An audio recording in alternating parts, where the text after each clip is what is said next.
wala taqrabuhunna hatta yadhhurna fa idza tatahharna fa'tuhunna min haitsu amarakumullah innallaha yuhibbut tawwabin wa yuhibbul mutatahhirin. Jadi sejarahnya gini. Pertama saya mohon maaf ya tadi agak telat, biasanya tepat kita selalu mulai jam 6:07 atau jam 5:07. Tadi ada beberapa hal tapi tidak bisa buat excuse. Saya cuma mengatakan gini. Jadi historical background atau asbabun nuzul ya dari ayat ini itu adalah terkait dengan satu ajaran di dalam agama Yahudi. Jadi dalam agama Yahudi itu ada satu ajaran gini, kalau seorang perempuan itu haid, terutama seorang istri ya, haid gitu, maka ini dia akan dikucilkan, ya, dia akan diasingkan. Ya, dia akan diasingkan keluar, bukan hanya dijauhi ya, tapi diasingkan dari rumah. Gitu.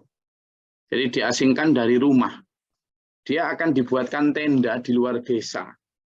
Gitu. Lalu tidak didekati sama sekali. Jadi tidak didekati sama sekali, selain tidak boleh ikut ke sinagog atau masjidnya orang Yahudi, mereka juga tidak boleh ke rumah sama sekali. Orang rumah juga, apalagi suaminya, tidak mau mendekati istrinya sama sekali, tidak mau. Pokoknya dikucilkan sama sekali, begitu. Nah, terkait dengan itu, maka Islam merubah itu dengan memberi satu hukum bahwa ya memang, karena yang kalimat wa yas'alunaka, yang bertanya itu sebenarnya orang-orang Yahudi itu. Mereka kan suka ngetes tuh. Suka ngetes. Coba sih Muhammad, kalau agama kami ada aturannya untuk orang yang lagi haid itu gimana? Kalau di agamamu gimana coba itu? Lalu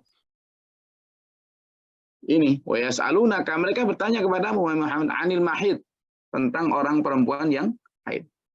Maka katakan qul huwa adzan, ya memang di agama kami juga sama memahami bahwa orang haid itu kotor.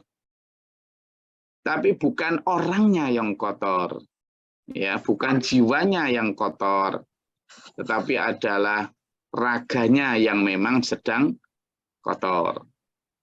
Karena itu maka kalimatnya jelas. Qul huwa adzan, ya memang dia kotor. Kotor tapi dari sisi raganya maka tetap betul, fa'tazilu, sama juga, kami juga fa'tazilun nisa fil mahid, sama, kita juga agak menjaga jarak dengan perempuan yang sedang haid. Tapi menjaga jaraknya tetap sesuai koridor kemanusiaan. Ya, koridornya Allah tentang kemanusiaan. Apa itu? Pertama, wala taqrabuhunna. Kamu tidak boleh memang menggauli dia, istrimu itu. Tidak boleh bersetubuh. Dan itu pun ada batasnya. Hatta yadhhurna, sampai dia suci. Berarti nanti ketika sudah suci, boleh. Bersetubuh di situ pun, ini untuk yang sudah berkeluarga semua ya. Emang rata-rata yang ikut ngaji ini sudah berkeluarga semua. Bersetubuh itu pun ada batasan. Artinya bersetubuh adalah yang tidak boleh adalah iltaqa bainal hitana, ya. Iltaqa bainal hitanai nih, atau pertemuan dua hitan. Itu yang tidak boleh. Tapi kalau sekedar misalnya duduk bareng atau tidur bersama yang tidak terjadi begitu, tetap boleh, tidak apa-apa. Gitu maksudnya. Lalu larangan lagi adalah misalnya tidak boleh masuk ke masjid. Tapi itu pun ketika tidak boleh masuk ke masjid adalah utamanya tidak boleh beribadah. Artinya dilarang sholat, dilarang puasa, dan seterusnya. Termasuk dilarang, ya kan, dilarang puasa. Dan termasuk dilarang sholat. Tidak boleh memegang atau memegang mushaf dan membaca Quran. Ya, membaca mushafnya itu tidak boleh. Memegang mushafnya itu tidak boleh. Tapi ada yang mengatakan membaca ayatnya tetap boleh, gitu ya. Yang dilarang kenapa? Terutama yang di dalamnya itu ada ayat-ayat tentang doa, itu boleh tetap, ya. Ada yang menyatakan begitu, ada yang mengatakan tidak boleh sama sekali. Tapi kemudian beberapa hadis menyatakan bahwa tetap ada orang yang bertanya tentang ayat dan lain sebagainya. Itu ternyata ya dijawab sama Aisyah meskipun waktu itu sedang haid. Artinya yang benar-benar dilarang itu terutama adalah memegang mushaf Al-Quran, ya. Nah, ini juga menjadi perdebatan. Kenapa? Karena di masa Nabi itu Quran belum dibukukan secara begini, belum ya. Quran itu masih tercecer di dalam suhuf-suhuf atau sohifah, di dalam lembaran berupa pelepah kurma, ada yang masih di kulit-kulit binatang yang disamak, bahkan ada yang di dinding-dinding rumah atau batu, ada yang ditulisan dalam tulang-tulang, dan seterusnya. Itu. Nah, sehingga ketika memegang mushaf yang tidak boleh itu yang gimana? Kalau di dinding kan ya, dinding satu berarti kan semuanya jadi dinding, jadi mushaf tuh, kan gitu. Sehingga yang dilarang terutama sekarang itu adalah yang di lembaran-lembaran, dilarang. Itu sampai mereka ini. Tapi yang tentang memasuki masjid juga ada perbedaan pendapat. Memasuki masjid itu tidak boleh kalau dia dikhawatirkan apa? Tidak bisa menjaga tetesan darah. Yang darah itu adalah najis nanti kemudian menajisi masjid atau mengotori masjid. Tapi ada juga yang kemudian kalau dia haid tetapi dia mampu menjaga memastikan kebersihan dan kesucian dari pakaiannya, maka boleh, gitu ya. Asalkan tidak berdiam diri terlalu lama di masjid, sekitar lewat atau sekitar duduk sementara atau untuk mengikuti kajian dan lain sebagainya. Ya, itu beberapa pengecualian. Ya. Nah, wala taqrabuna hatta yatahharna, maka fa idza tatahharna fa'tuhunna min haitsu amarakumullah. Kembali ke bahasan yang sudah bersuami istri, maka ketika dia sudah suci, maka datangilah atau gaulilah mereka dengan cara yang sudah ditentukan oleh Allah. Sudah ditentukan oleh Allah.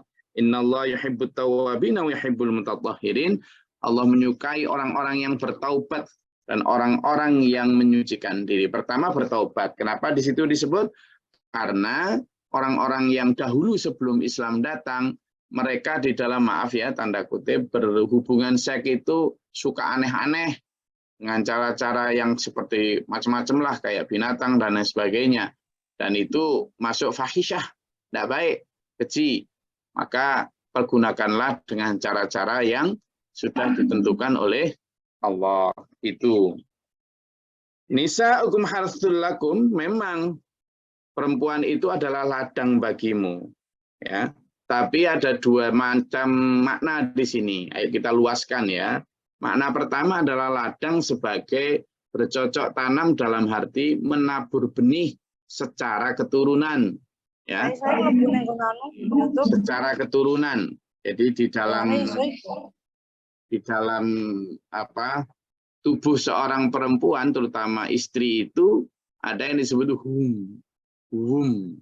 Womb itu adalah kandungan yang memang di dalamnya itu seperti ladang, ya, di mana di sana memang sudah disebarkan oleh Allah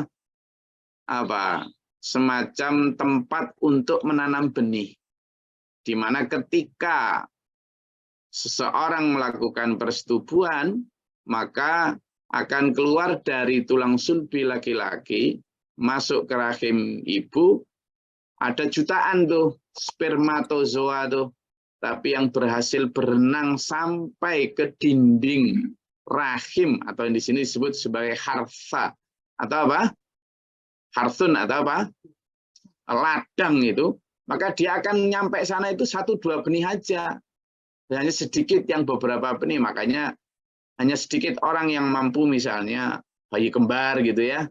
Ada yang kembar 2, ada kembar 3, 4, sampai ada yang itu kembar 8 atau berapa itu. Itu Allah alam, itu Allah yang berkehendak. Tapi kebanyakan ya yang nyampe di ladang itu cuma 1. Nah kalau dinding rahim itu memang kuat, ladangnya subur, dia akan langsung menjadi benih dan tumbuh di sana.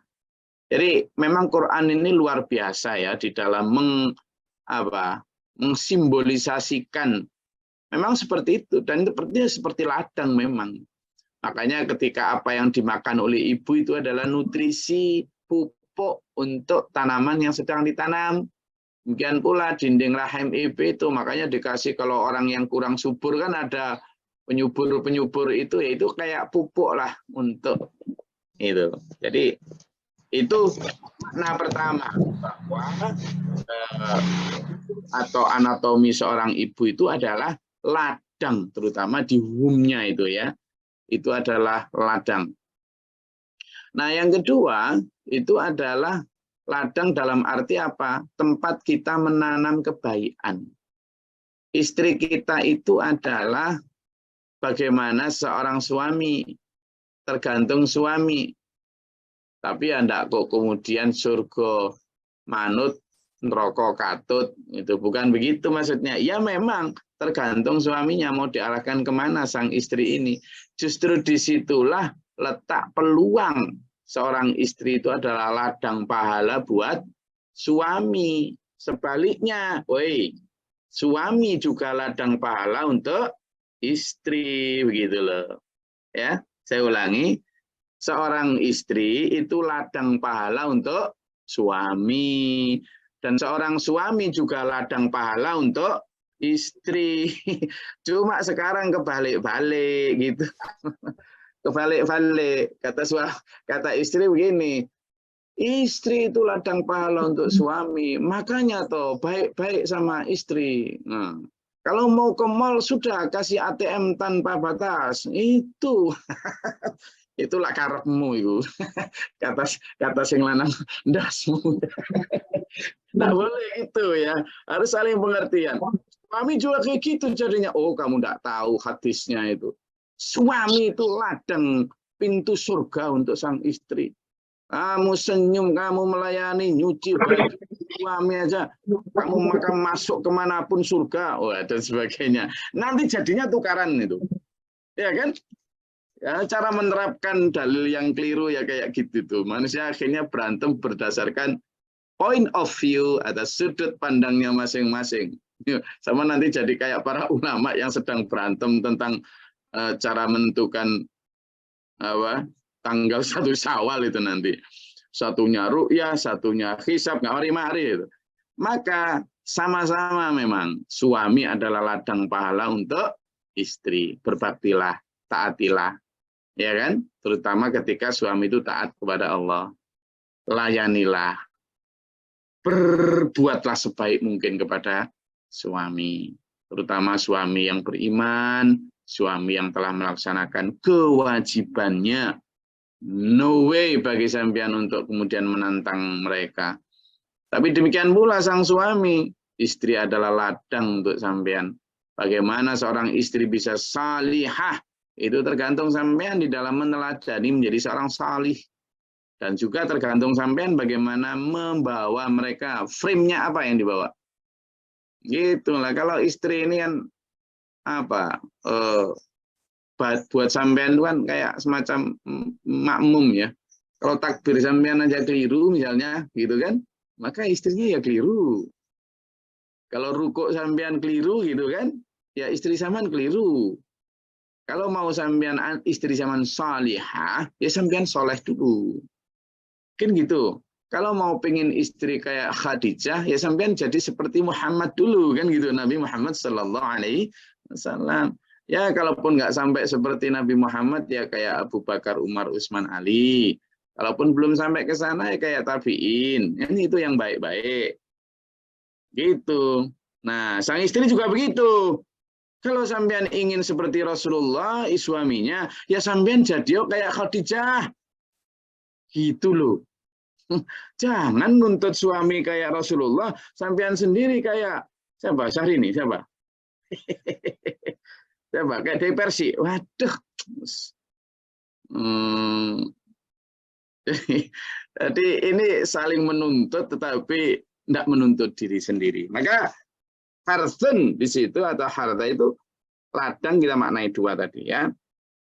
Misalkan Faktu harsakum annasyitum, maka datangilah mereka dari mana yang kamu sukai, tapi waqaddimu, tapi dahulukan cara yang baik li anfusikum untuk diri kalian. Banyak ini hadis atau ayat yang terkait dengan bagaimana menggauli istri dari sisi bagaimana berhubungan suami istri maupun bagaimana berinteraksi di dalam keseharian sehari. Kalimatnya jelas, interpretasi yang ditekankan adalah wattaqullah, tapi di atas semua itu bertakwalah kepada Allah. Wa'lamu annakum mulaqu. Nah, ini sebagai frame kita ya dalam bersuami dan beristri. Ajak suami istri dengan frame apa? Ya, bojo, kita ini akan bertemu Allah.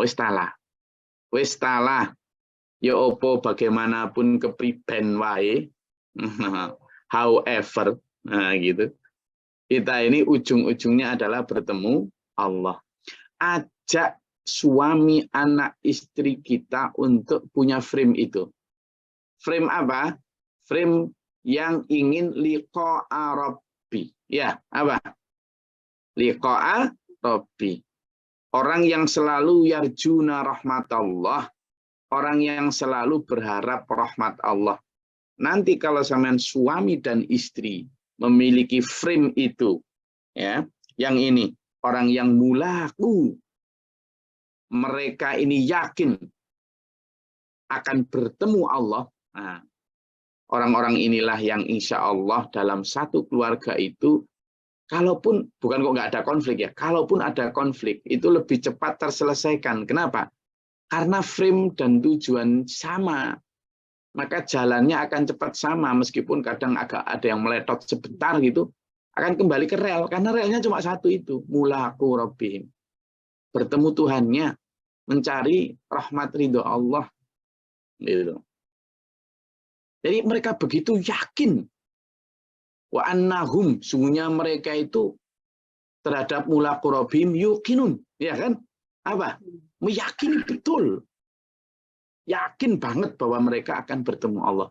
Maka Dek, Mas, wis talah, seberapapun kita berantem, bukankah the ultimate goal, tujuan paling tinggi kita itu apa? Sama-sama bertemu Allah dalam ridhonya, toh?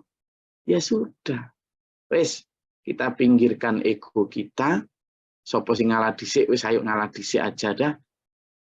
Intinya menempatkan kepentingan bersama, yakni mulaku Rabbihim, di atas kepentingan masing-masing, baik suami maupun istri.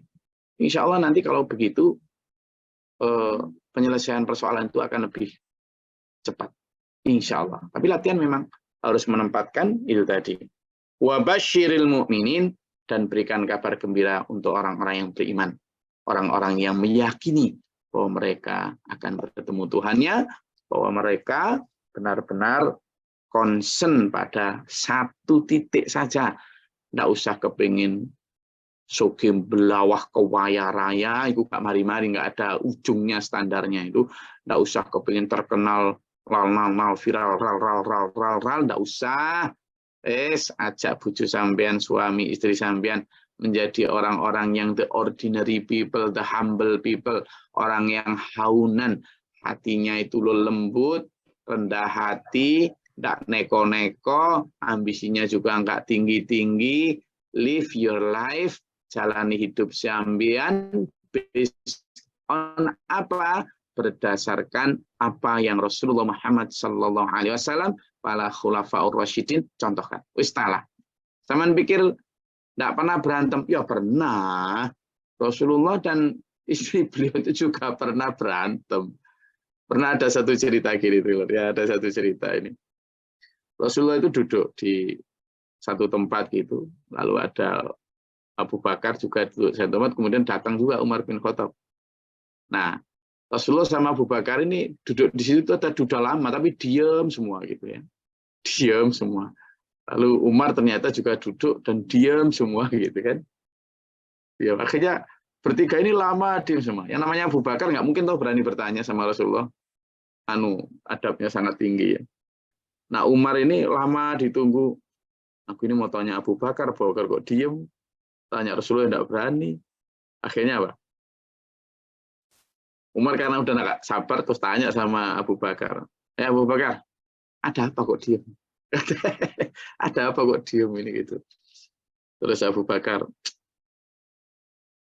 iya, tadi itu saya diomelin sama istri, gitu. Pokoknya apa ya, orang perempuan kan gitu ya. Maaf ini yang perempuan, maaf ini kan. Jadi pokoknya protes lah. Seperti surat Al-Mujadalah itu kan demonya perempuan sampai dikasih nama Al-Mujadalah itu. Orang perempuan yang mendebat, tapi nggak ada kan laki-laki yang mendebat di situ.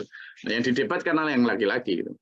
Nah, Abu Bakar ngomong gitu, saya tadi diomelin, diprotes nih sama istri, jadi saya mending diem aja sudah. Nah, yang Umar loh, lah kok sama?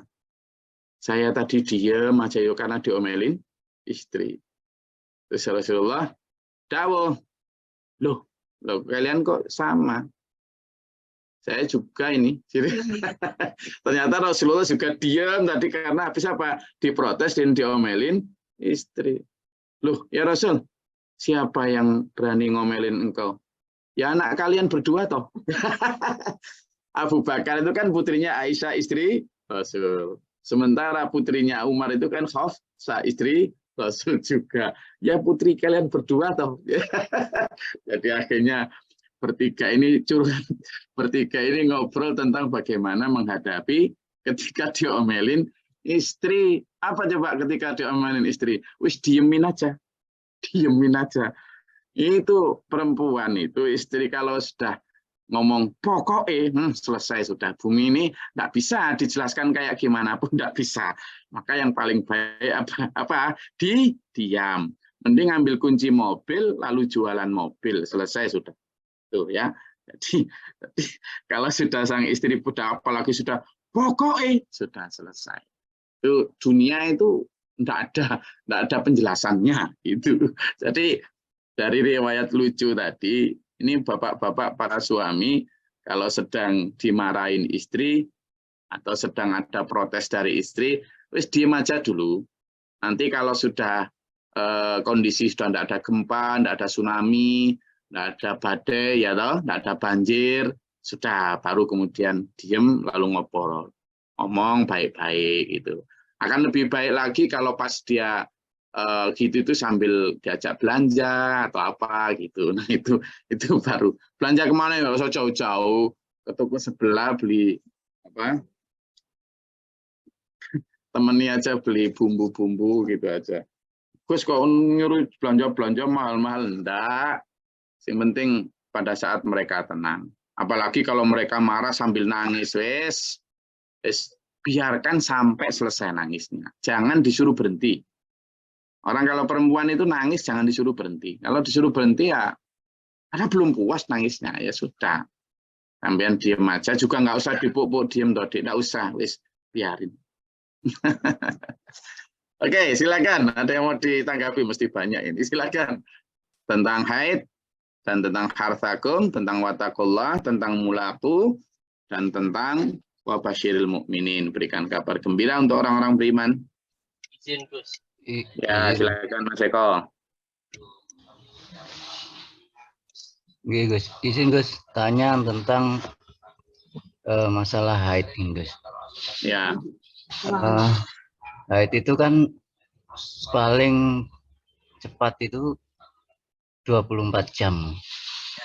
Kalau paling lama itu 15 hari. Nah, bagaimana kalau haidnya yang putus-putus gitu? Jadi sekarang haid, terus kemudian 2 hari tidak, terus kemudian haid lagi gitu. Itu bagaimana itu? Matur suwun. Jadi maksimal haid itu berapa hari? 15 hari. Setelah 15 hari akan dihitung sebagai darah istihadhah atau darah sakit di luar darah haid. Nah, gimana kalau putus-putus? Ya dihitung. Jadi kalau misalnya hari ini haid, ya, kemudian besok ternyata enggak, terus besoknya lagi dihitung itu. Begitu sudah selesai 15, maka selebihnya tetap harus sholat. Maka selebihnya itu dianggap sebagai darah istihadhah. Jadi caranya mengakumulasikan semua yang putus-putus tadi, bukan kok kemudian dihitung dari 00 lagi lalu nanti enggak, tapi dia dihitung secara akumulatif. Ya, begitu. Nggih, matur suwun. Oke, tadi Pak Hasan Munahar, kenapa? Sinten tadi? Silakan. Oke, terus Iya. sebenarnya sama dengan Pak Eko, ngapunten di sini. Itu ketika putus-putus, itu ketika suci, berarti tetap wajib sholat. Leres, mekaten Mbak Hasan. Jadi ketika dia suci, itu ya tetap wajib sholat. Kalau memang itu pada saat Ramadan, ya tetap wajib puasa. Pokoknya hitungnya suci itu atau pas waktu haid itu dihitung sehari semalam, kan gitu. Jadi paling sedikit kan memang sehari semalam.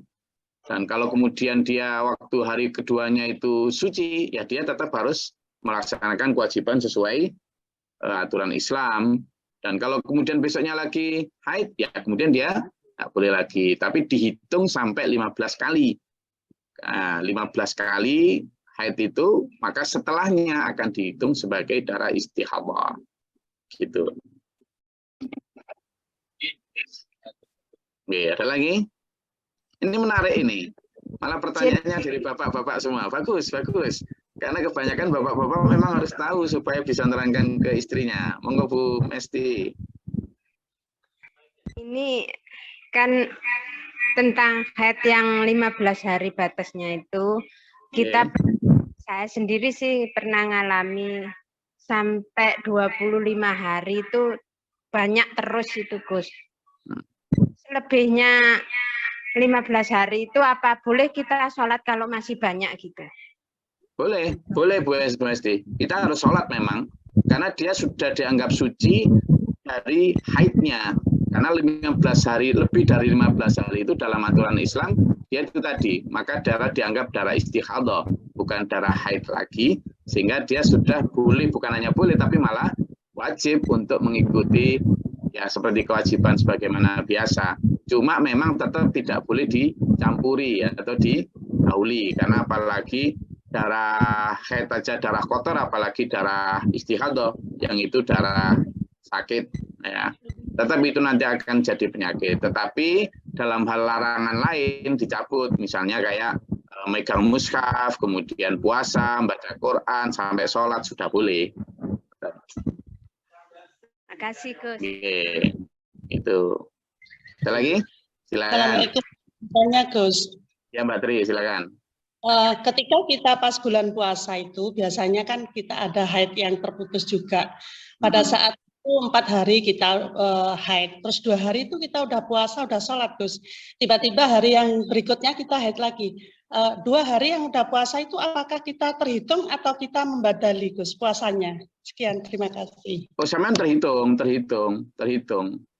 sudah ikut puasa 2 hari. Jadi kalau nanti setelah Ramadan ya yang sampean badali ya cuma yang pada saat haid saja.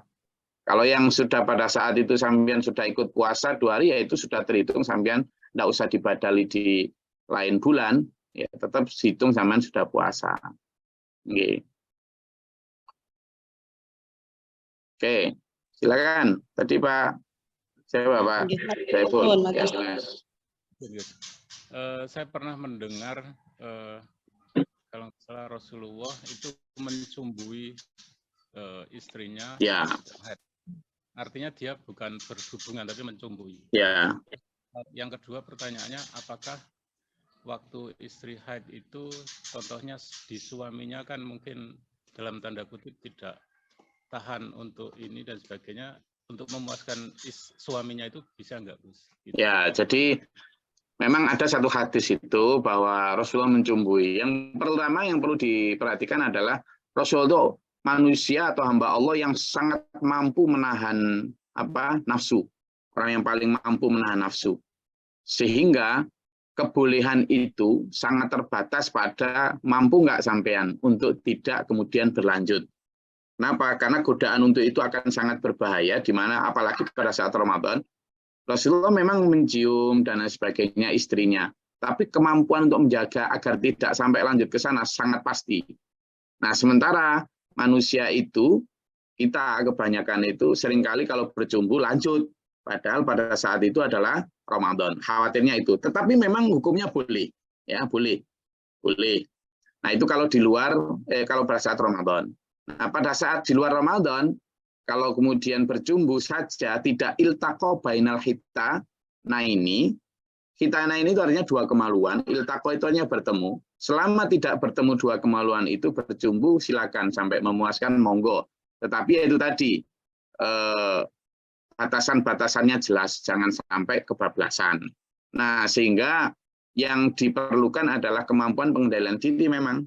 Terutama pada saat Ramadan, kalau bisa malah dihindari saja. Kenapa? Khawatirnya kebablasan. Karena itu hukumannya berat ya, selain dosa besar, ya itu juga ada dendanya, ada dietnya dan lain sebagainya. Sehingga kalau pas Ramadan, sebaiknya memang dihindari, terutama siang hari, meskipun dia tidak haid ya, apalagi tidak haid. Tidak haid itu godaannya malah besar banget gitu kan. Lagi ya. Wah, ada lagi? Izin Gus. Singkat waktunya mau apa? Ya. Kalau haid ditunda, sebagai contoh, kalau mau naik haji itu banyakan wanita biar di sana bisa beribadah terus sehingga ada suntik tidak haid. Itu gimana Gus? Jadi ini namanya fikih kontemporer ya. Fikih kontemporer itu memang fikih yang ada setelah adanya Rasulullah. Kasus-kasus yang terjadi di masa Rasulullah tidak ada itu ya. Tapi hukum itu hanya melihat apa yang terjadi. Jadi tidak apa yang tidak terjadi. Artinya ketika dia terjadi haid, apapun penyebabnya, maka dia dihukumi dengan hukum haid. Ketika dia tidak haid, apapun penyebabnya menjadi tidak haid, apakah normal atau buatan, maka dia tetap dihukumi tidak haid. Sehingga ketika dia misalnya tidak haid karena suntik dan sebagainya, ya tetap dia dihukumi tidak haid, artinya tetap boleh melaksanakan haji begitu. Karena hukum itu melihat apa yang terjadi gitu, apa yang tampak dan apa yang sudah ada. Tidak melihat apa yang belum, yang akan, dan sebagainya. Hukum itu menghukumi apa yang memang sudah terjadi dan sedang terjadi. Sehingga kalau dia saat itu memang tidak haid, ya dia dihukumi boleh melaksanakan kewajiban-kewajiban Islam, termasuk haji sekalipun, gitu, disengaja ataupun tidak. Gitu. Karena memang kayak misalnya KB itu kan juga kadang membuat dia lama tidak haid, ada yang malah haid terus, dan sebagainya. Nah, itu kan sebuah kesengajaan juga, dan tahu risikonya. Artinya itu tetap dihukumi apa yang tampak. Oke? Itu fikih kontemporer ya. Ada lagi? Oke, saya rasa itu kajian kita pada pagi hari ini. Alhamdulillah. Kajian kita tentang tohara, terutama tentang fikih perempuan, fikih wanita.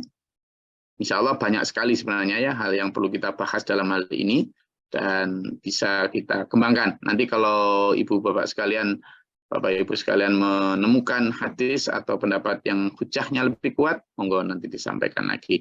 Tapi sejauh yang saya tahu, tadi jawaban-jawaban itu yang saya tahu. Saya rasa itu kajian kita pada pagi hari ini. Semakin banyak ilmu, maka kita punya banyak tanggung jawab untuk mengamalkannya. Semoga bermanfaat dan berfaedah. Allah merahmati kita, menuntun kita dalam siratal mustaqim. Amin. Allahumma shalli wa sallim. Allahumma ighfir lil mu'minina wal mu'minat wal muslimin wal muslimat al ahya'i. Allahumma ihdina fi man hadayta wa afina fi man afayta wa lana fi man tawallayta wa barik lana fi ma atayta inna syarra ma qadayta fa innaka tabarakta rabbana wa ta'ala alhamdulillah ma qadayta astaghfiruka wa atubu ilaik. Allahumma dafa'na al-bala wal waba wa hastina min al-jinni wa syaitan jambu farabana nasina wa dinna sa'an. Rabbana wa la taj'alna fi al-qawmi dhalimin. Rabbana wa nafaktubna ma syahidin rabbana la tuzigh qulubana ba'da idh hadaytana wa hab lana wa ftah lana baba as-samaa'i bi rahmatika Allahumma anzil 'alaina rahmatan min Rabbana wa nafaktubna ma syahidin rabbana la tuzigh qulubana ba'da idh hadaytana wa hab lana ودد رحل أجر ودد رمي البحر وقائلا ربنا آتنا في الدنيا حسنة وفي الآخرة حسنة وقنا عذاب النار ربنا افرغ لنا صبرا والصبر سبحان ربك رب العزة عما يصفون السلام على رب العالمين والسلام عليكم ورحمة الله وبركاته. Waalaikumsalam warahmatullahi wabarakatuh. وَاجْعَلْهُ لَنَا إِمَامًا وَنُورًا وَهُدًى وَرَحْمَةً